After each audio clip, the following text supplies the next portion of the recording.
வணக்கம் நண்பர்களே, நான் உங்க கிச்சா பேசுறேன். பணமா பாசமா?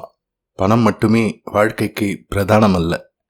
பிள்ளைகளின் பாசம் இருந்தால் பணம் ஒரு பொருட்டல்ல என்பதையும், எல்லாருக்கும் எல்லாமும் இருக்காது என்பதையும் உணர்த்தும் ஒரு அற்புதமான ஒரு சம்பவம். அந்த சம்பவம் பத்தினதுதான் இந்த பதிவு. அந்த சம்பவம் பத்தி மேலும் நம்ம தெரிஞ்சுக்கிறதுக்கு முன்னால நம்ம சேனலை இது வரைக்கும் சப்ஸ்கிரைப் பண்ணாதவங்க கண்டிப்பா பெல் ஐகான் கிளிக் பண்ணுங்க, சப்ஸ்கிரைப் பண்ணுங்க. ஒரு முறை மகாபெரியவாளை தரிசனம் செய்ய அரசாங்க ஊழியர் ஒருவர் வந்தார். அவர் மகாபெரியவாளை வணங்கிவிட்டு தன் கஷ்டங்களை எல்லாம் விவரமாக எடுத்துச் சொன்னார்.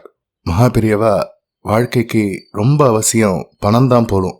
அது போதுமான அளவு இல்லாததால ரொம்பவே கஷ்டப்படுறேன். குடும்பத்தை நடத்துறதுக்கு ரொம்ப சிரமப்படுறேன்.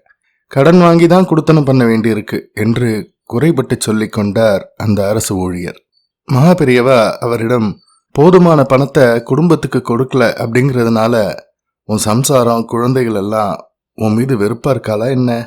வெறுப்பை காட்டுறாளா? பிரியமாத்தானே இருக்கா என்று கேட்டார்.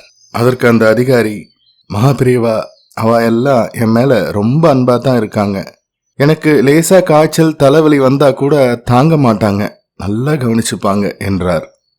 இதை கேட்டு ஒரு சிறிய புன்னகை உதித்த மகாபிரியவா அந்த அதிகாரியிடம், சரி உட்காருங்கள் என்று ஓரிடத்தில் அமரச் சொன்னார். அவரும் சற்று தள்ளி அமர்ந்து கொண்டார். அப்பொழுது ஒரு பணக்காரர் தன் மனைவியுடன் மகாபெரியவாளை தரிசனம் செய்ய கையில் பழக்கூடை புஷ்பங்களுடன் பெரிய மனிதருக்கே உரிய தோரணையுடன் வந்தார். அவர் மகாபெரியவாளிடம், மகாபெரியவா, என்னிடம் நிறைய பணம் இருக்கு, ஆனா உடம்பு முழுக்க வியாதி, சரியா சாப்பிட கூட முடியல, வயசான காலத்துல நிம்மதி இல்லாம கஷ்டப்படுறேன் என்றார். இதையெல்லாம் கேட்டுக்கொண்டிருந்த அரசு ஊழியர் மற்றவர்களை பார்க்கும்போது தன் வாழ்க்கை எவ்வளவோ தேவலை என்று நினைத்து கொண்டார். மகாபெரியவாளுக்கு நமஸ்காரம் தெரிவித்து விட்டு அவரிடம் பிரசாதம் பெற்று திரும்பினார். பணம் மட்டுமே வாழ்க்கைக்கு பிரதானம் அல்ல.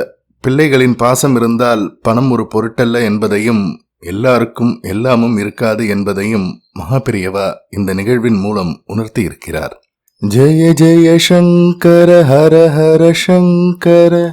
இந்த பதிவு உங்களுக்கு பிடிச்சிருந்தா லைக் பண்ணுங்க, ஷேர் பண்ணுங்க, கமெண்ட் பண்ணுங்க. மறக்காம பெல் ஐகான் கிளிக் பண்ணுங்க, சப்ஸ்கிரைப் பண்ணுங்க. நன்றி அன்பர்களே.